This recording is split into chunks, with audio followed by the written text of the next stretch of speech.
Welcome to Suladan Plays. I had hoped this would appear quicker. Oh dear. I may have begun my intro too soon. Welcome to Suladan Plays Forced to Play 2. The sequel has finally come out. Or it came out a day or so ago. Yeah, a day or so ago. One minor complaint, and this isn't necessarily at the game designer. The GameJolt client does not, as far as I can find, have an option to warn you when there's an update to a game. I made sure this game was fully downloaded and updated when I went to bed last night. Got up, got everything ready to record, open GameJolt, and oh, there's a patch, and we're not going to give you the option, we're just going to go ahead and start installing it, or downloading it. So I get to sit here and stare blankly for 15 minutes while I waited for it to download a patch. Based on the patch notes, I'm very glad for the patch. It was just a minor annoyance that GameJolt doesn't have a setting for auto-update versus list the updates and then I will select. Because there were some other games that also had auto-updates that I had to go... You can stop an update once it's started, but it was just jumping through some hoops. In any case, Forced to Play 2. I'm very intrigued to see what's here. There are many achievements,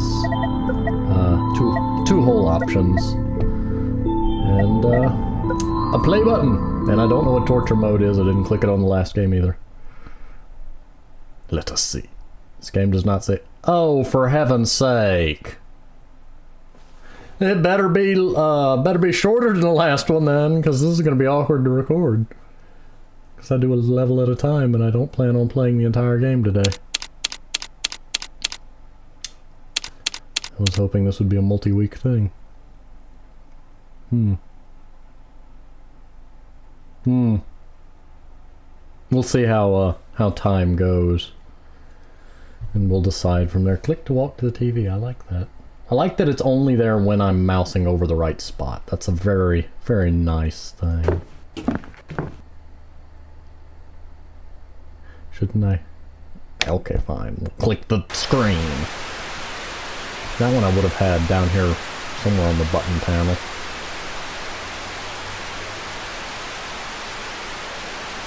I see things in the static that shouldn't be there. See what looked like the outlines of letters beginning to form. I thought it was going to continue forming and have some ominous message.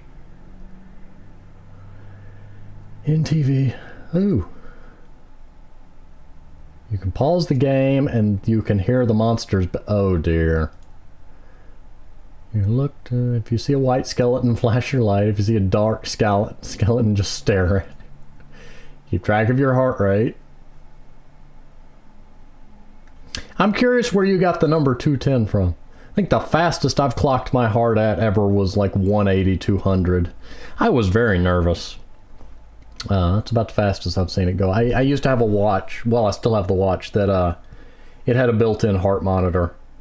My only complaint was that the way the watch band was designed, it didn't use a standard watch pin.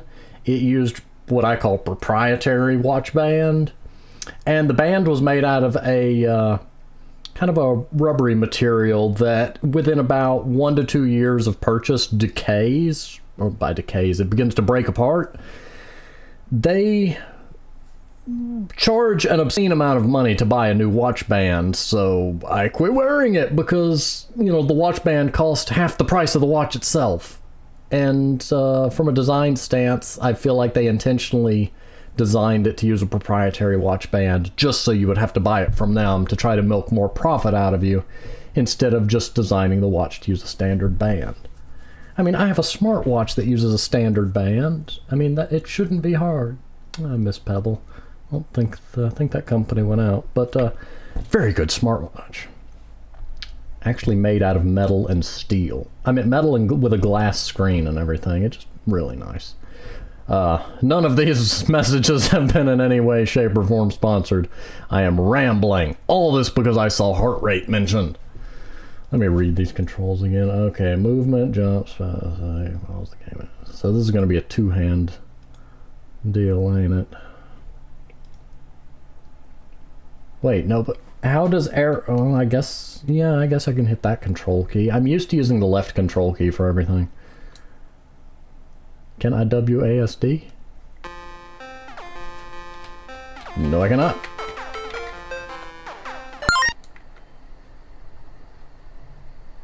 I don't know how I feel. How does flashlight? How does flashlight?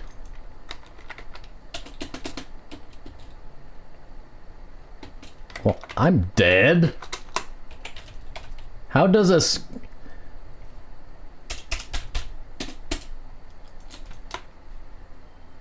Am I not has flashlight? I can't pause the game either. This is unpleasant. I mean, yes, that game is paused. I mean, I can't pause the game. One moment. Jump cut. Minor aside, I still couldn't pause the game. Okay.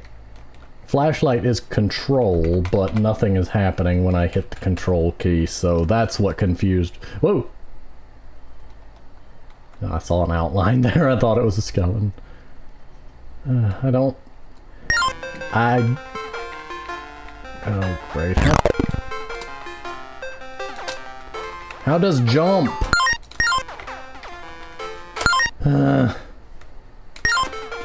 Oh, come on. How am I supposed to... Jump? Okay. My fingers don't reach the spacebar and the arrow. Hello, sir.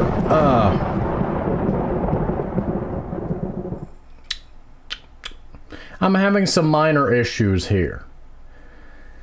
Okay, to jump, I need the spacebar. To move, I need the arrow keys. Now, this normally wouldn't be a problem. I would use one hand for that and one hand for that. You know. But I have to have my hand on the mouse, otherwise I can't look.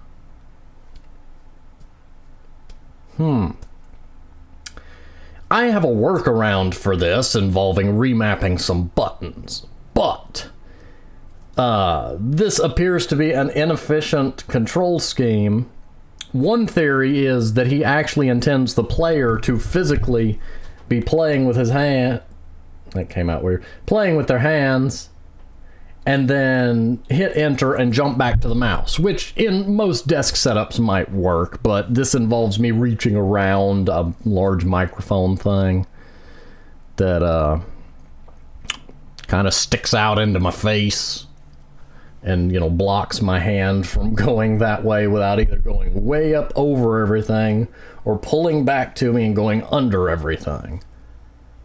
I mean, the cameras here, like the depth on a camera, yes, that's going to work. There's a large distance that this microphone sticks out. I'm, you know, my face isn't up in the camera, so it might, I don't know. Anyway, I have issues with this control scheme that I will be using Razer Synapse to fix. Excuse. That's my first minor critique for this game, is that the control scheme feels cumbersome. The fact that you've got to use the arrow keys and spacebar and control and enter, there's no way to get your fingers to... Like, I get my hands a little different, but there is no comfortable way, even with anything, to get your fingers onto all of those buttons at once with one hand, because the game implies that I need the mouse for the other hand. So yeah, I'm using Razer Synapse. I've got the one of the buttons on my mouse is now a space bar until further notice. I'm gonna forget that later, and it's gonna confuse me why that button is a space bar. But in any case, I think we've got it fixed now. If you do not have a way to remap your keys, though, I feel bad, because that is very strange. Unless my theory is true that the designer intends for you to completely let go of the mouse while you're playing the game and then jump back to the mouse when you hear something. In which case, that could be an innovative immersion thing. I'm not used to... Oh, cool, I can look around even with the game running. I'm not used to using the mouse to jump. This is...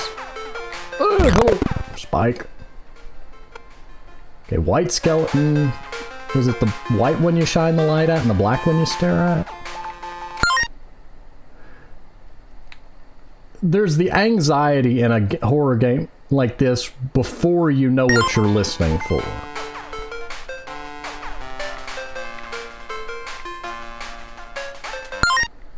It's like, I don't know what the sound the Tonys make. God, don't do that.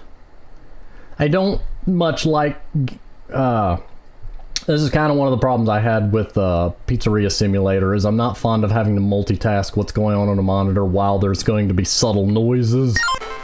Because I will get so totally immersed in what's going on the screen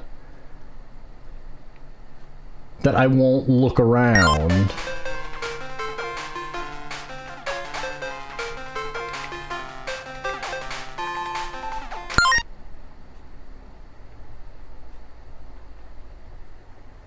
I thought I heard a thing.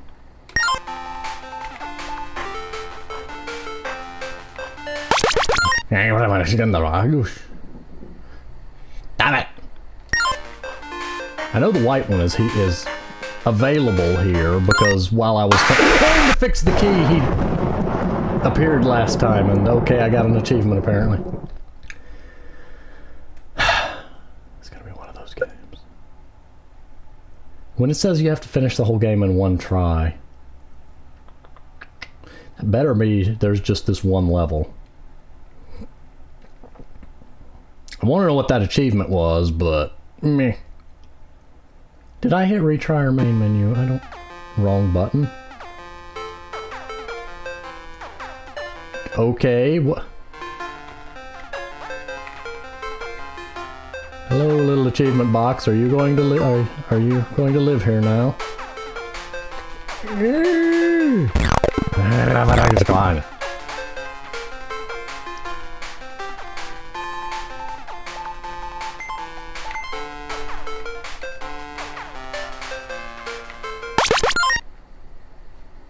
Can you not hang around, little achievement unlocked thing? Also, it'd be nice if clicking the screen did something. Also, still can't flashlight apparently. I would probably redesign that slightly so clicking the screen would act as a pause, unpause, and I may remap that key too in a minute. I still have no flashlight. Like, I would feel better if me hitting that key did something visible.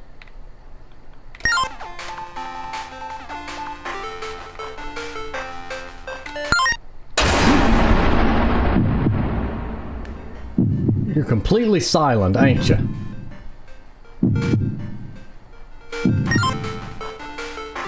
Ah, twarz gandarva.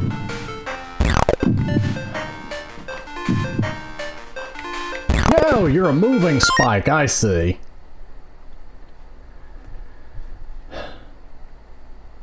I don't like that the skeletons are obtrusively quiet. I have sensitive hearing, so I don't like when games rely on, like, really loud jump scare sound. Well, not that, sorry, it's the fact that I can't pause this is making me rambly and distracted. I'm just gonna do this while I talk. No, I shouldn't do that while I talk. It's the idea that a lot of the sounds you're supposed to be listening for in the games are very quiet. So they want you to ramp your volume up, but at the same time, the jump scares themselves have loud noises associated with them. I prefer more of a steady and stable approach to sound where, you know, the tells are going to be somewhat audible, but, you know, I can't ramp the volume up because the jump scares become loud. Is that the noise I should be listening for? I heard a thump-a-wump.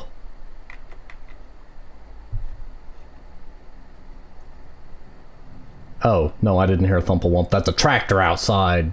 Well, a bulldozer. Well, I mean, I guess a tractor is a bulldozer, kind of. A thing moving dirt. Making scrapey sounds. I'm going to ramp the volume up just a touch to compensate for that. But yeah, I don't... I'm glad you can't unpause it while you're looking away.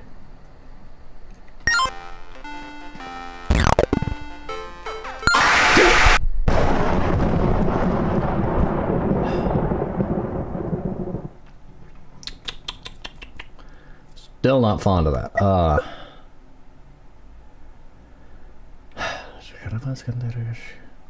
So far I've got 3 main critiques. One, the control scheme feels clunky. I'm just gonna call it as it is. It feels clunky. Let me... Also, having that achievement still there. The controls feel clunky, namely for the fact that the buttons are in odd locations. Not that there's any inherent issue with the control scheme itself. I mean, the character's controls feel very tight and controllable and nice. I don't know... The skeletons, the sounds I'm supposed to be listening for are incredibly quiet. Especially when compared to the game. Like, the game is loud enough it hurts my ears a little bit right now. But yet, I could not hear the white skeleton.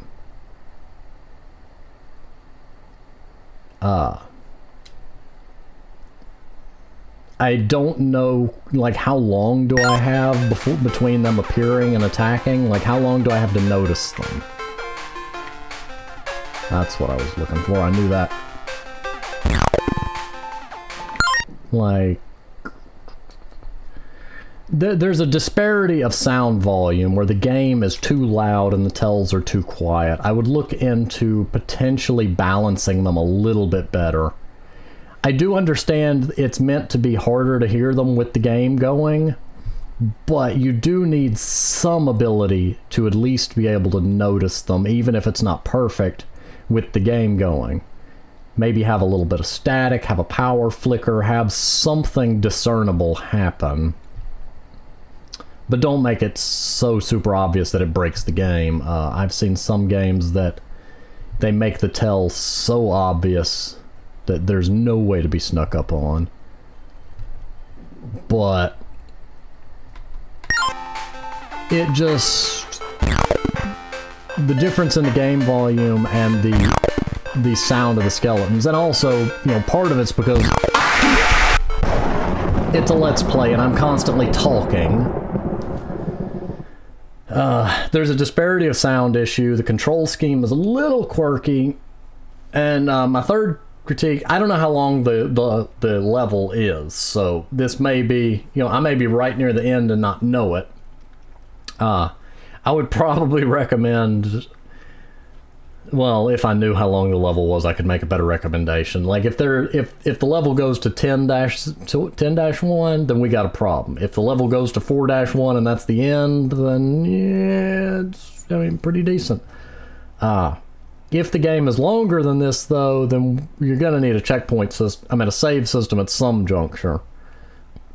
But I think that's about all I'm gonna get done here. I do enjoy the game, and especially with the, you know, my ability to remap controls fixes some of the initial critique. I can't comfortably hit the arrow keys and the space bar with one hand.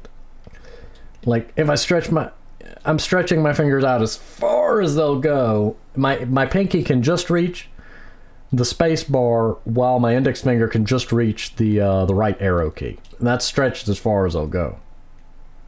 So using the space bar and arrow keys at the same time for, you know, moving and jumping especially, I would probably go with arrow keys with control to jump, shift for flashlight, and maybe spacebar to pause.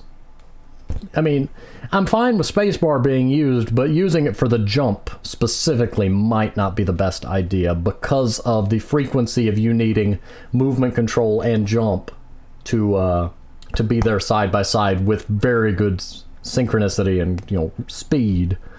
Whereas the pause function, you could afford to let go of the arrow keys and hit the spacebar. When you're moving, though, you can't let go of the movement key to jump, or you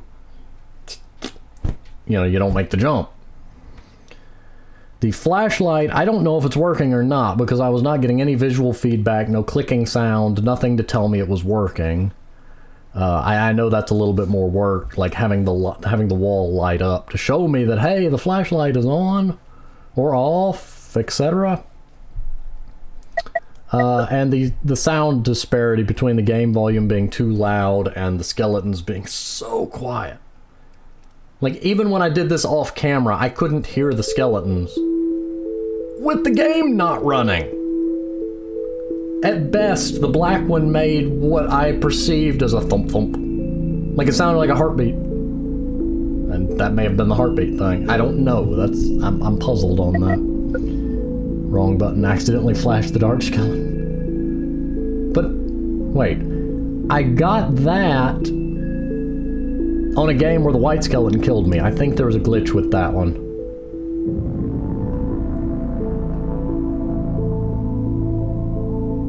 Where did I complete the game? Grow up.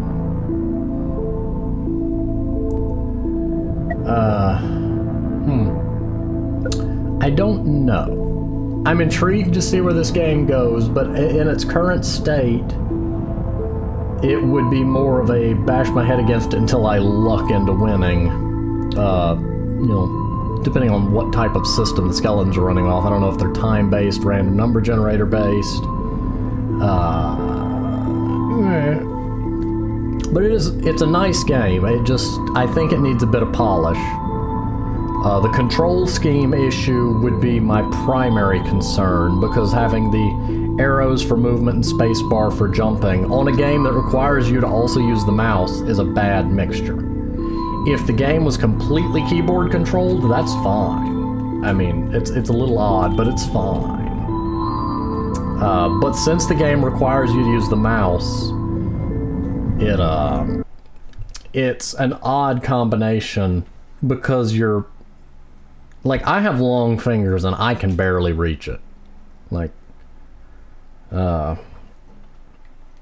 arrow keys with spacebar for jump. I mean, if I rotate my wrist just right, I could try to use my thumb for the arrow keys, but that limits me to one arrow key at a time, whereas normally you'd have multiple fingers on the arrow keys, with control and the numpad insert being the most easy to reach jump buttons. Now, of course, many computers, especially laptops, the numpad region might be elsewhere, so be wary of relying on that for dedicated, unremappable control schemes. I've seen laptops that have one. I've seen laptops that use the function key and then QWEASD-ZXC as the numpad, so your mileage may vary there. But the control scheme would be my priority in things that need potential fixing. Secondary would be the disparity of sound. The game's volume is too loud for me to raise the other volume up high enough to where it's perceivable. Partly to do with the fact that synthesized sound, 8-bit game sounds, are sharper and more easy to perceive, and they'll always sound louder, even at, generally equal volumes. Lower frequency sound will blend into the background.